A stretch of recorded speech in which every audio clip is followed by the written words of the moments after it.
Hi, everybody, and welcome back to another episode of ConnectTheKnox. I'm Julia Hurley, your host, connecting Knoxville to the nation. Today's podcast guest is Chad Zurcher, and I'm going to make sure I get it correct. It's Director of Baseball Operations, but here in Knoxville, we call it Vols Operations. Chad, thank you so much for being with us today. Yeah, thanks for having me on. I'm excited to be a part of it. Well, thank you. All right. So this podcast goes out across the nation on like 37 different podcast players. We have people from everywhere learn more about Knoxville every day.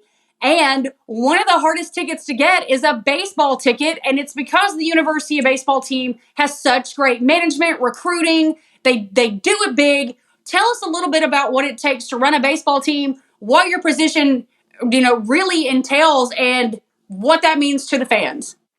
Yeah, so I mean, it takes a lot. The main thing is the culture and the kids. You want them to be bought into what we're trying to do around here and have success on and off the field and leave here with a degree and, hopefully play professional baseball because that's what they all want to do when they get here.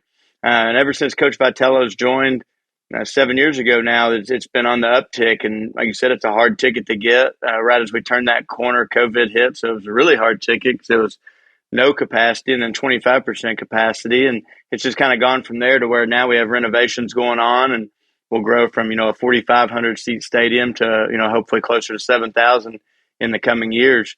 But for my job, my main goal is to make sure the players can play and the coaches can coach, whether that's ordering equipment for the players, getting food for the players, coaches getting reimbursed for a trip they made recruiting wise, anything that they can do not do and I can do for them so that they can worry about helping this team reach our goals, which at the end of the day is to make it as far as we can in the tournament and get to Omaha. So tell us a little bit about the upcoming season. What are you all planning for as far as, are you going to be done with the renovations? Are we in the middle of renovations? What's that going to look like for the fans? So we'll probably be in the middle of renovations. Hopefully they'll have the left field line closed in where it'll be a full lower bowl stadium. Now it'll match the right field side, plus putting seats in front of the batting cages down the right field side.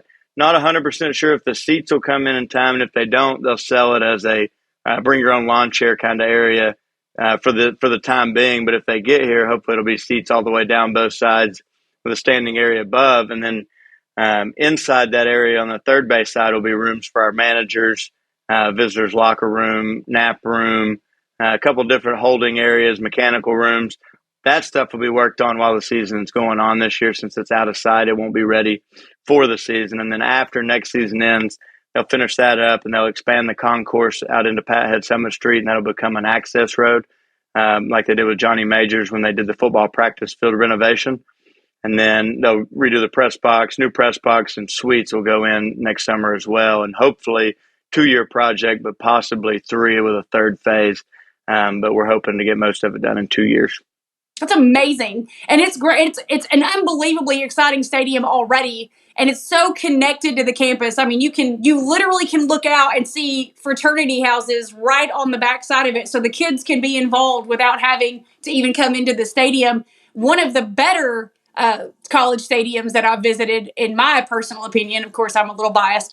Tell us a little bit about how the NIL has changed all of this, and so COVID happened, NIL happened kind of at the same time, and then there was this surge of popularity also because Vitello came in and has just changed the program totally and brought some great people like you along the way and made it to where everybody's compartmentalized and can perform. How has that impacted fundraising, opportunities for the kids, opportunities for the stadium itself? Has anything changed? Yeah, I think it was a perfect storm. COVID hit. Everybody needed something to be excited about. Nobody was allowed to go to football games, 25%. And then basketball was the same. And then baseball rolls around and it finally hits 100%.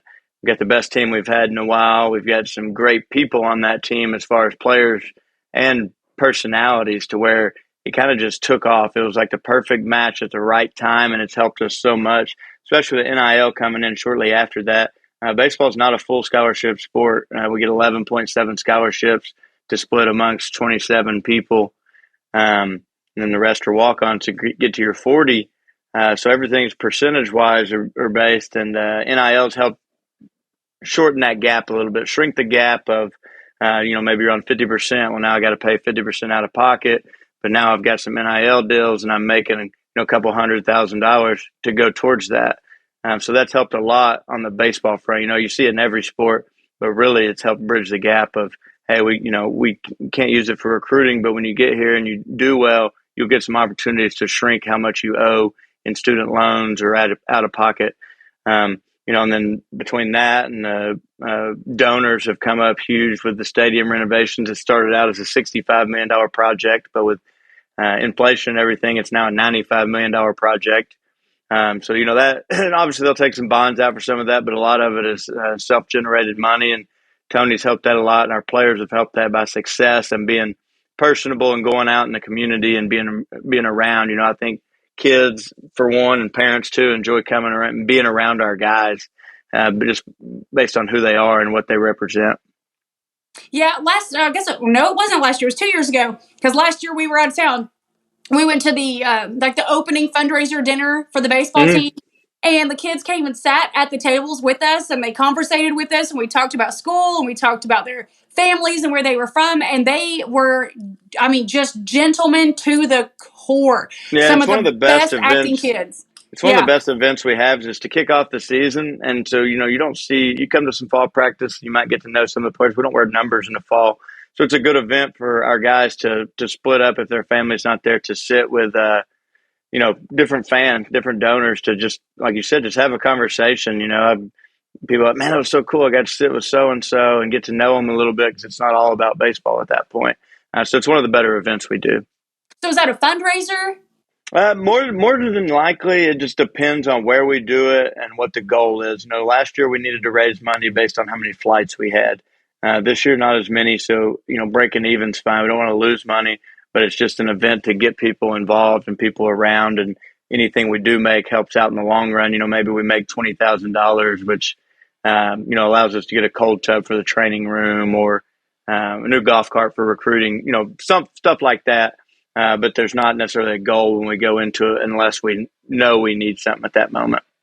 Sure. How do people get tickets to that?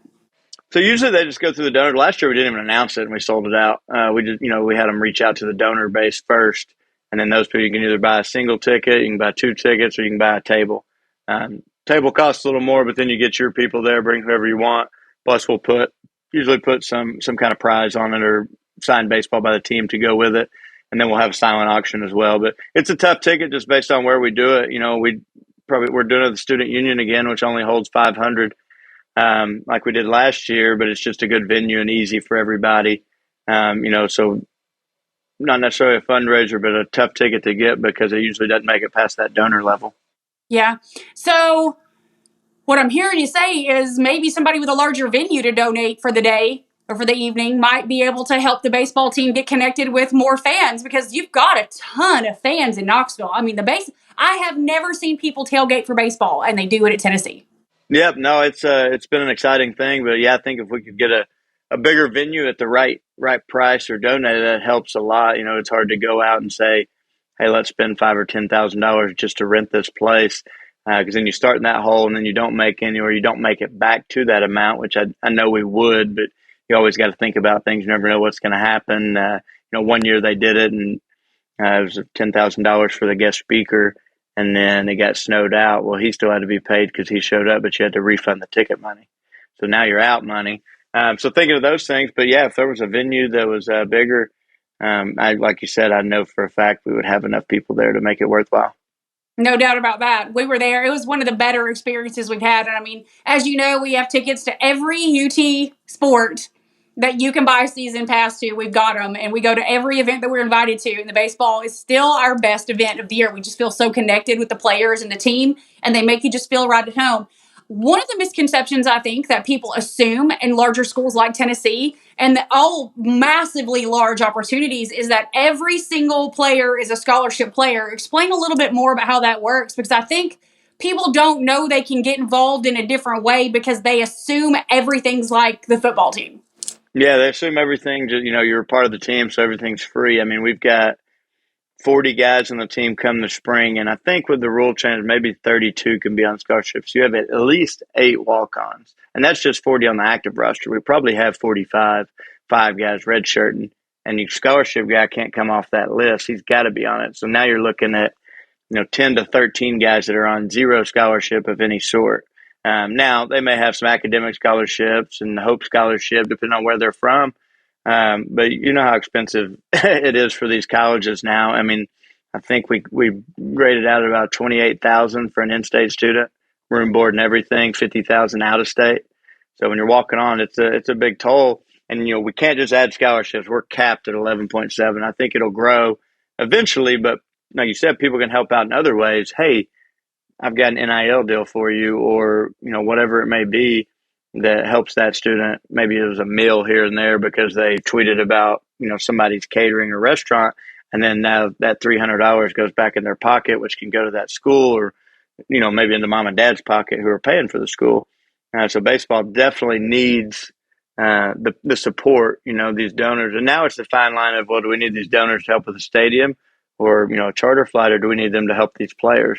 And it'll always be players first. Those are the ones that drive the program and the ones that need it the most, and then we'll figure out the other stuff as we go. But there's always a place to help when it comes to baseball. That's why we went off campus to meet more people. For the Fall World Series, played in Smokies Park in Chattanooga. With the construction going on here, it's just a good way to see 3,000, 4,000 more fans from a different area that don't always get to see, especially with the ticket being a hard one to come by. Yeah, you all could play on a mud field and it pouring down rain and fans would come. They would come. The baseball team is highly supported. It is something that's very important to people in the Knoxville market. I think sports in general carries our camaraderie, and it's the availability for us as a community to come as a whole and talk with each other and see each other. And sometimes I think about, you've been at my tailgate. Our tailgates during football season. I can promise you that's the only time during the year I see half of the people that I do business with. I would guarantee you that there are 7 weekends in a row that I get to see people, and that's the only time I see them the entire year is maybe 15, 20 minutes at our tailgate. And during the baseball season, it's unfortunately, I'm such a baseball fan, I literally tune people out. So I'll be in my seats just like this. Yeah. Glued to watching the game. And so it's not really an opportunity for me, but people are tailgating out there and they're here to support the team. So as the operations director, you're not only in charge of the team, you're in charge of their fundraising efforts outside. I took a picture and sent it to you the other day. Your name was on this donation sheet to Regional Leadership, which is called Leadership East Tennessee. Now they've changed the name. I was a member when it was East Tennessee Regional Leadership, and I was like, Chad is everywhere. He is making sure that the team is involved in the community, that people know that they're out there. I mean, you're working so many angles. What is your overall, how can the community contribute back to you what you're giving to them? I just continue to support these kids, help these kids any way possible. They're, I say kids, but they're growing up, and we want them to be the best they can be on and off the field. And I think the community of Knoxville is big into that, more so than any other place I've been. And I think just any way you can support those guys, whether it's NIL or just, conversation or bringing your kids to camp, I think that helps me in the long run. Obviously we need donors. We need people to, spend money. That's how college athletics works. But I like the direction of everything. And, for me personally, I get out of this the success that guys get out of this. I got to go to Omaha twice. Seeing them succeed's the biggest joy of the entire job, not something I'm doing, just making sure they can play. And then once they succeed, feel like that's a reward for me as well, because I got to see some guys achieve their dreams. So are there any guys on the team that aren't already signed with an NIL? Like how would you as a random person be like, hey, I really like baseball. I have no idea how to connect with these kids. A lot of people say just send them a private message on Instagram, which I found very, very good reception because kids really talk in that realm constantly. But for somebody that just doesn't even know where to start to connect, where would you send them to? I would think, we're kind of going with a baseball collective now that schools can only be so involved. It's about to change a little bit, it sounds like, but Evan Russell, former players running, used to be called Friends of Tennessee Baseball. The guy for the Smokies was running, but now it's going to Evan Russell, and it'll be called Loyalty. And it's just a baseball collective, similar to Spire, and will work hand in hand with Spire. Doesn't want to do anything against their will, but just to where it's strictly for the baseball guys, being a former player running it. So getting in touch with him, getting in touch with, like you said, the social media is the easiest way to do it. Emailing myself. Like I said, we can only be so involved, but if I get an email, I can get it to the right people. I would say majority of our guys that have played a game here probably have some sort of deal. The new guys, probably have to, you kind of have to earn it. People got to get to know you or get out to an event. But I'd say, a decent amount of them have at least some sort of deal. But I think any kind of contact you make, they're never going to be able to turn them down. They're going to try to help out. Maybe this guy's got too many things going on. There's another player on the team that could use that help. We all know that real estate is location, location, location. Our team at Just Homes Group has the true expertise, pairing buyers and sellers with the right opportunities. Whether you're looking to buy or sell a home right here in Knoxville, Lenoir City, Clinton, or Farragut, we have the expertise throughout every Knoxville surrounding area. Call Just Homes Group today. Okay, so where would they find this loyalty? Is it already there? It's still in the works a little bit. We're starting some stuff out with it, but I think the best way now would be just to contact me via email. Then I could get it to Evan until he gets it set up how he wants, where he can say, hey, contact me here. Here's the website or the Twitter handle or whatever. I think just contacting through me right now, and I would get it to him and let him take it from there would be the ideal way to help these guys out. Sure. How can people tell people what your email address is? My email is just first initial, last name at utk.edu. C as in cat, Z as in zebra, UR, C as in cat, HER at utk.edu. Awesome. Let's shift topics a little bit. You just became a dad. Tell us all about it. It's awesome. Everybody tells you it's going to be the greatest love and the greatest blessing. And until you actually do it, I don't think you know. You say, yeah, I know what you mean. But until you're actually, see that little kid and, cry as soon as he comes out, and then, watch him for 4 months now grow. I mean, he's gained 6 pounds. He's, gained 4 inches. He looks so much bigger. He just laughs and smiles. And thankfully, he sleeps all night right now. So we got to keep that going. But he started daycare. He goes to Little Hawks in Hardin Valley twice a week. We're hoping to get him into Concord Christian at some point, possibly a little closer to the house, and potentially, can go all the way through school there. And but it's been a blessing to watch my wife be a mother. That's probably a greater blessing as well. Seeing somebody, not work for 12 weeks, juggle stuff around the house. When I say not work her job, but working around the house, cleaning the house, and, weird hours and different things. And then now going back to work for the last month and still being the same she's been. And, especially with my job, not knowing what hours I'm going to be there. I'm going to be gone for multiple days at a time. We went to Chattanooga Friday, didn't come back till Saturday. And then having our family support has been helpful. But Warren's growing, and he's been to a UT football game now. He's been to a UT baseball fall scrimmage. So he's, basketball will be next for him before he gets back into the baseball mode. Every time you sent me that last photo, I was like, oh my God, he grew like 18. It felt like he grew 18 inches. I know he barely fits in some stuff that he fit in like a little bed or a dock tot. I'm like, your feet used to barely take up half this thing. And now your legs past the end of it. And maybe one day he'll be playing baseball for Tennessee. Hopefully so. So something I know that people don't understand outside of this is, one, people that manage these teams are just like you. They're very local. They're hyper local, and they're super involved.